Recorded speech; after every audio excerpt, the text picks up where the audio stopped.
It all began a few months after Mom passed away. Life in our house became quiet almost eerily.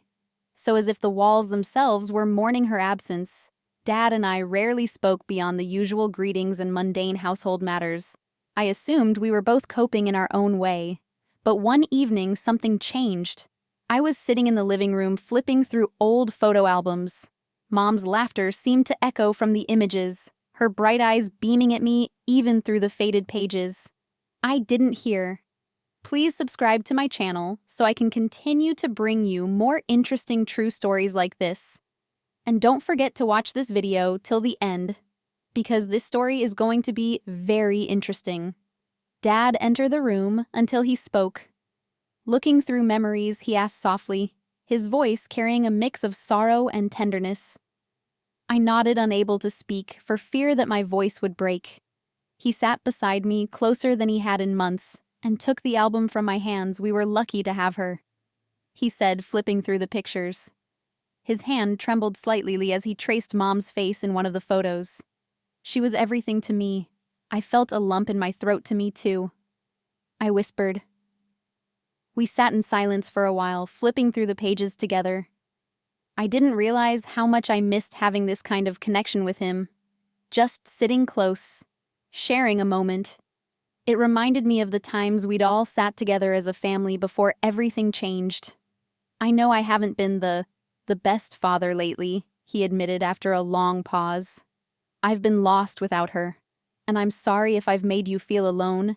His words struck a chord deep within me.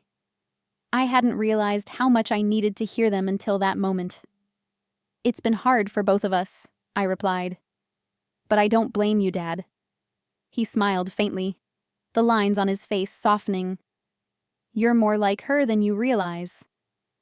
Kind, forgiving, his voice trailed off, and for a moment I thought he might cry. Instead, he placed his hand gently on mine. I don't want to lose you too, he said. The sincerity in his eyes was overwhelming. I squeezed his hand in reassurance. You won't. From that evening on, things began to shift between us. Dad started making more of an effort, cooking dinner, asking about my day, even joining me for walks in the park. It was comforting, but also unsettling in a way I couldn't quite put my finger on. He was more attentive than ever, almost as if he were trying to fill the void Mom had left. As the days passed, the atmosphere in our house seemed to shift. Dad's presence felt heavier, but not in an oppressive way. More like he was trying to bridge a gap that I didn't even know was there. I began to notice the small gestures, how he'd pause and wait for me to finish speaking, the way he started leaving my favorite snacks on the kitchen counter, and how he would ask if I wanted to watch a movie together in the evenings. At first, I thought nothing of it. After all, we were both adjusting to life without Mom, and we needed to support each other in whatever way we could. But then something happened that made me feel uneasy. One evening, I came downstairs to find Dad sitting on the couch flipping through the TV channels. He looked up when he heard me, his face lighting up with a smile. Hey, why don't you join me? We haven't done this in a while, he suggested, patting the seat beside him. I hesitated, feeling a sudden discomfort I couldn't quite place. I had gotten used to sitting on the other side of the room during these moments, but tonight, something felt different. His invitation wasn't just casual, it almost felt like an invitation to be closer. I sat down beside him, trying to shake off the feeling in the pit of my stomach as we watched the movie. Dad's arm brushed against mine, and I could tell he was trying to be subtle about it, but the touch lingered longer than it should have. I stiffened, unsure of how to react. I told myself it was just a mistake, that it was all in my head. After all, we were grieving, and this was just his way of trying to comfort me. Right? But the next day, it happened again. This time, when we were sitting at the kitchen table, he reached over to touch my hand as he handed me a cup of coffee. His fingers lingered, and when I looked up, I saw something in his eyes, something I had never seen before. For a moment, neither of us spoke. The air between us felt thick, charged, like we were both holding our breath. I'm sorry, Dad said quickly. Pulling his hand back, his face flushed slightly, and he looked away. I didn't mean to make you uncomfortable. I nodded, my heart pounding in my chest. It's fine, Dad. I said, though I wasn't entirely sure it was that afternoon. I took a long walk to clear my head. I couldn't stop thinking about what had happened. Was I overreacting? Or was there something more to his behavior when I returned home? I found Dad sitting in the living room staring out the window. He looked lost in thought as though he was struggling with something inside himself. I didn't know what to say. Part of me wanted to ask him about what had happened to get clarity, but another part of me was afraid of the answer. Are you okay? I finally asked, my voice hesitant.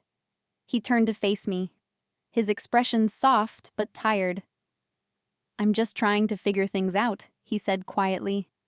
I know this has been hard on both of us, and I don't know how to make it right. The vulnerability in his voice made me want to reach out to him, to comfort him the way he had tried to comfort me. But the nagging feeling in my chest wouldn't go away after the incident with Dad's lingering touch. I couldn't shake the feeling that things between us were starting to blur.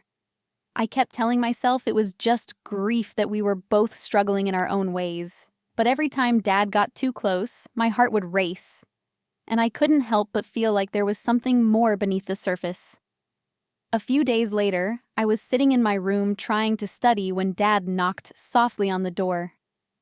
Can we talk for a minute? He asked. I put my pen down and nodded, trying to appear calm. I could sense the tension in his voice, something that was unspoken, but I wasn't sure if I was ready to confront it.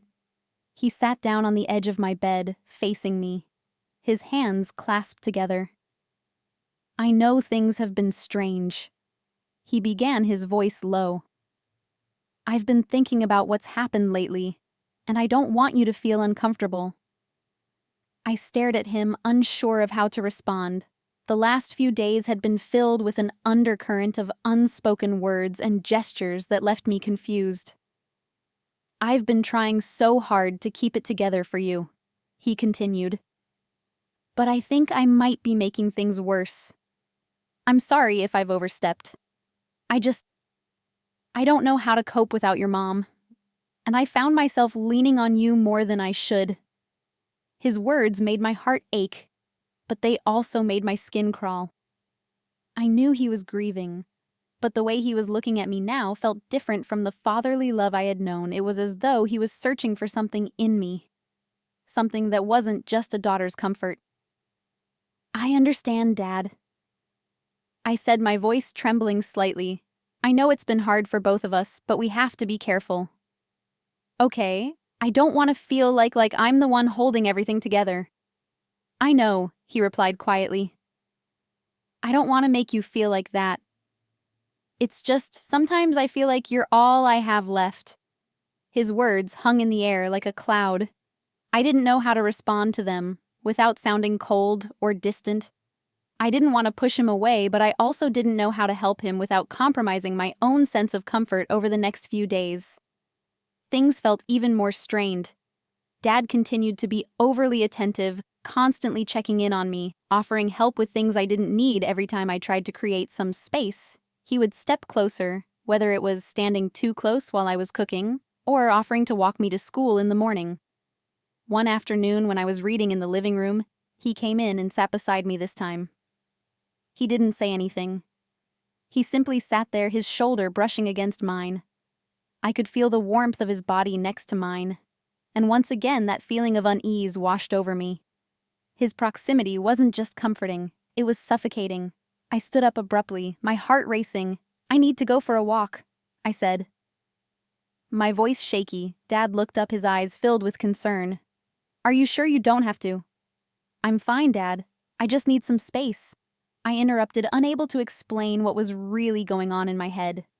I left the house quickly, stepping into the fresh air in an attempt to clear my mind, but it didn't help. I couldn't stop thinking about the way Dad was acting, his touch, his lingering gaze, the way he seemed to be trying so hard to fill the emptiness that Mom had left behind. I couldn't help but wonder if I was the one filling that void now. And if I was, what did that mean for us?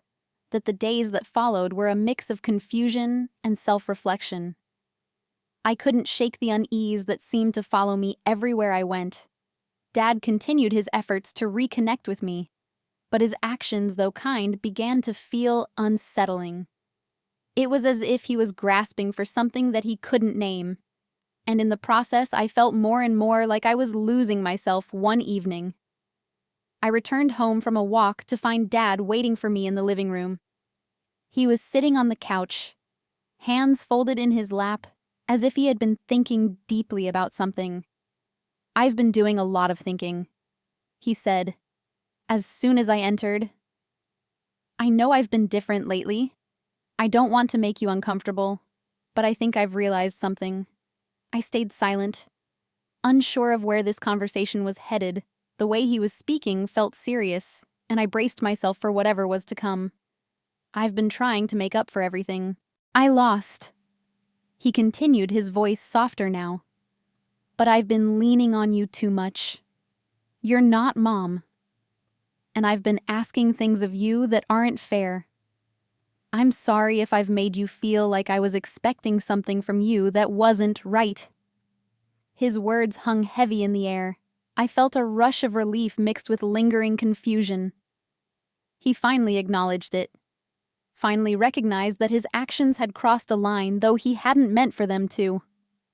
"I don't want to lose you too," he said quietly. "But I know I need to find a way to heal without relying on you in ways I shouldn't."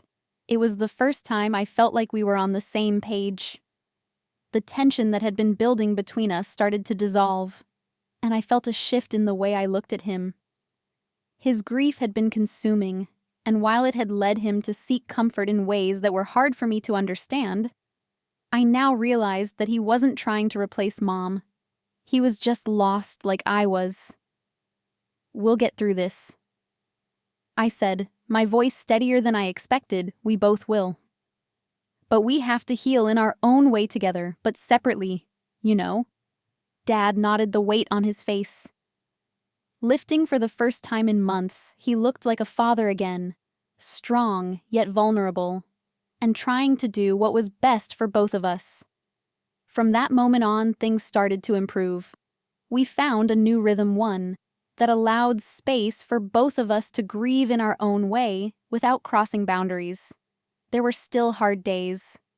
Days when I felt the absence of Mom more than I wanted to. But we learned to lean on each other in healthier ways. It wasn't easy, and it wasn't perfect, but it was the start of something new, a way forward that honored Mom's memory and allowed Dad and me to heal without the weight of unnecessary expectations. And in that healing, I found something important. I realized that while we might never fully understand what happened in the wake of Mom's passing, we could still move forward with love, respect, and a renewed sense of connection.